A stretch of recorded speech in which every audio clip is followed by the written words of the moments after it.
everyone, just kind of wanted to give a little update on what I've been up to.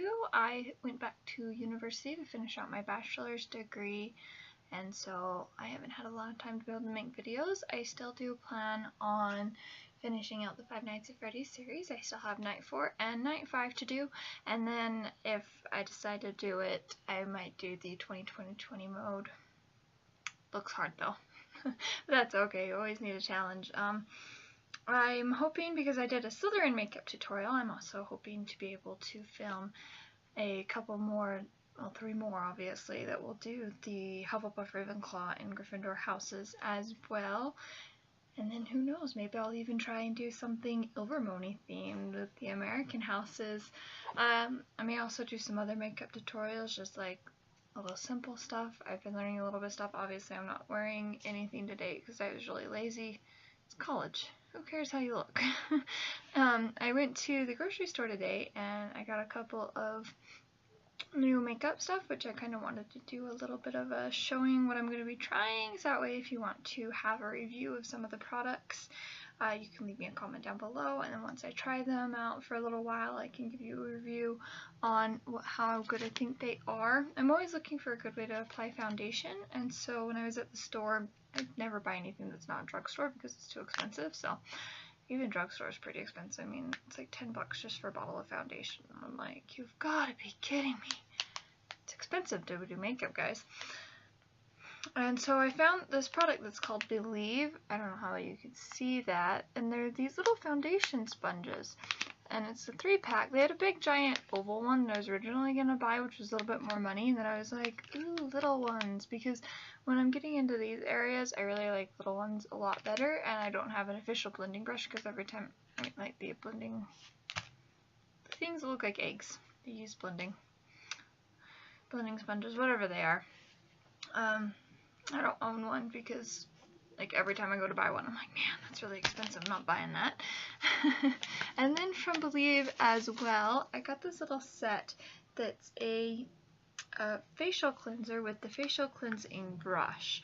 And I've never had a facial cleanser like this before, and this is supposed to remove makeup and residue. And I figure I can also use it when not wearing makeup, because it's supposed to just be a cleanser, and I have some fairly oily skin, so I always try to buy things that aren't oil based because it only makes my skin worse. So yeah, that's it's always fun buying stuff that's not oil based, and I love the makeup that specifically says remove with an oil based cleanser, and I'm like, yeah, I'm not removing it with an oil based cleanser because that's stupid. Then I also got a new refill on my Wet n Wild eyeliner pens. I really like these ones. I decided to try them when I was at a drugstore before, or just like a grocery store. It's the same thing almost. And I absolutely love these, but I was using this one earlier this week and it kind of felt like it was starting to run out of ink, as where this one wasn't, because I don't use it as heavily. I use this one to draw the outlines for my usually winged eyeliner, and then I go in and fill everything in with this and do some redrawing with it. So I think it's running out, and I bought a new one, a bolt, just to be on the safe side. But those are definitely worth it. I used to do liquid eyeliner. I was like faithful follower of all things liquid eyeliner, and then I tried a marker one day and I was like, my world is all brand new. I can do so many more things, and I felt like I had a lot more control. So I really like the marker kind of eyeliner instead. And then I got some of the foundation I usually get. Before I got it in the little pump, but where I was at today, they didn't have it in the pump.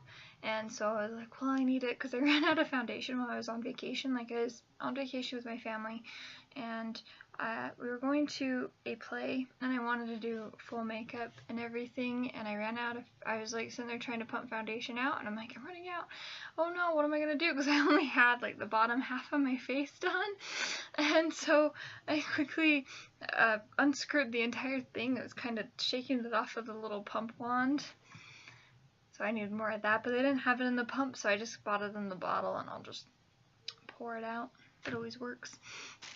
And then I also got a couple other foundations that I wanted to try, because I usually always get the CoverGirl 510 classic ivory color, or ivory depending on how pale I want to be. And I always have to get the oil control one, of course, so it comes in the blue bottle rather than, I think the other color is green or brown or something. And they might have changed it, and so that's why I'm thinking green, but I think the old one I have is brown. That's an older one. And then I have an oil-free foundation as well from CoverGirl that's just a 105, so it's a little bit lighter in color, because I found out that the 5s and everything seem to line up, but then it's the beginning that changes, and it kind of changes a little bit of color.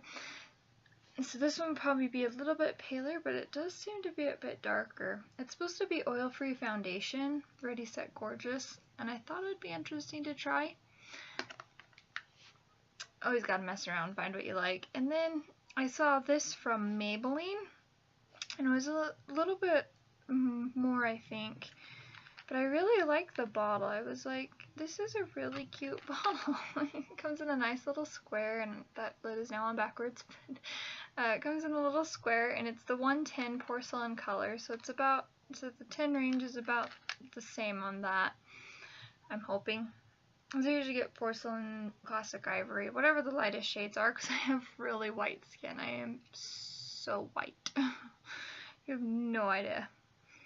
And so it was like a Fit Me foundation, and it said it was for normal to oily, and so it was like matte, poreless. Sounds good to me. So I went ahead and threw that in there. Then I've been trying to find a powder to put over my foundation that doesn't darken my skin, because a lot of the ones that I either put on really darken my skin to a really gross shade, or I had another one that lightened it and I just looked like a ghost, and I was like, I'm gonna be a member of KISS wearing this. It was terrifying. And so I found this by Maybelline, which is called Dream Wonder, and it was in the classic ivory shade, of course, and so I was like, well, might as well try it. It kind of looks the same.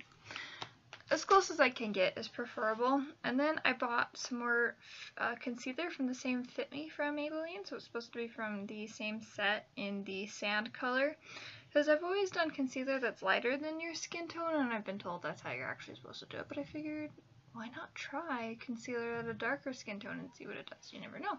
So if it screws up, I wasted my money on that.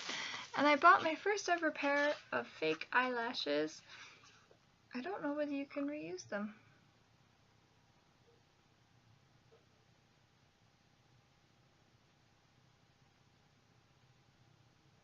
Probably not. But they were only like $2. So I was like, I like e.l.f.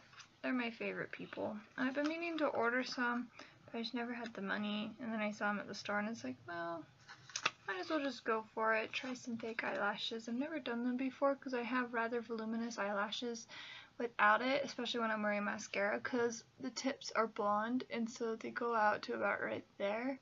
But you can't tell because it's only the part that's closer to my eye that's black, and then the rest is blonde, which is kind of funny. And then another thing that I bought from Maybelline is my first ever liquid lipstick. I've always been wanting to try liquid lipstick, but every time I looked at brands, they always seemed too expensive, and then I saw this Maybelline one, and I was like, well, that's a kind of fair price.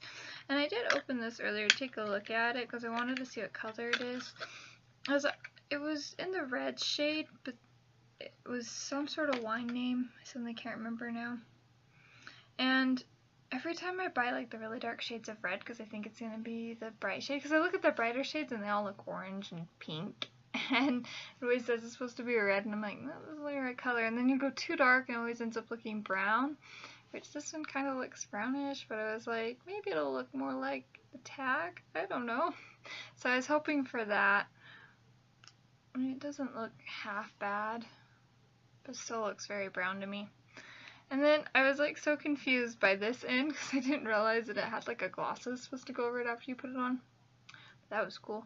And then I was reading the package, and the part that cracked me up was, caution, flammable until dry. Do not use near fire, flame, or heat. So in the entire 2 minutes that it takes for this to dry before you can apply this end, it's flammable. That's the 2 minutes in which you could be caught on fire by your lips, and that's kind of worrying. Maybe that's just me who thinks that's worrying. But yeah, so there's an update on what I've been doing and some of the makeup that I get to try out in more videos, give you a review on what I like, what I don't like, because when you're buying drugstore stuff or stuff where you just go to a grocery store or whatnot, it gets a little bit hard to know what kind of makeup will fit you best, because not all of us can go to Sephora. I've never owned anything that's Sephora because it's just way too expensive, so I've never bothered with it. Yeah. But in video game wise, if you want to see me do anything specific, I have Turmoil on my computer, I can play The Sims 3, I have Guild Wars 2, which I did a character creation where I didn't have any voiceover because at the time I didn't know how to control it all, because I didn't realize there's a program on my computer that already did that. And so I can film that one really easily. There's a couple other video games I can film really easily. I have to do ones that I already own. Obviously, I have some older ones like Zoo Tycoon, and I can play Harry Potter and the Chamber of Secrets on my computer, which is actually a really fun game for the PC. I really enjoy playing it on the PC. If I could figure out a way to record myself on PS2, I would play Harry Potter and the Prisoner of Azkaban, because that is the most fantastic game they probably ever made for the PlayStation 2. I did not like later versions when they came out on the Wii and stuff, because it was just like click. It was so stupid. As where in the earlier ones with the controller, you were like, yeah, look at all this cool stuff I can do. So I really like that. I really like it on the computer as well. The Chamber of Secrets is really well made. It's a fun game.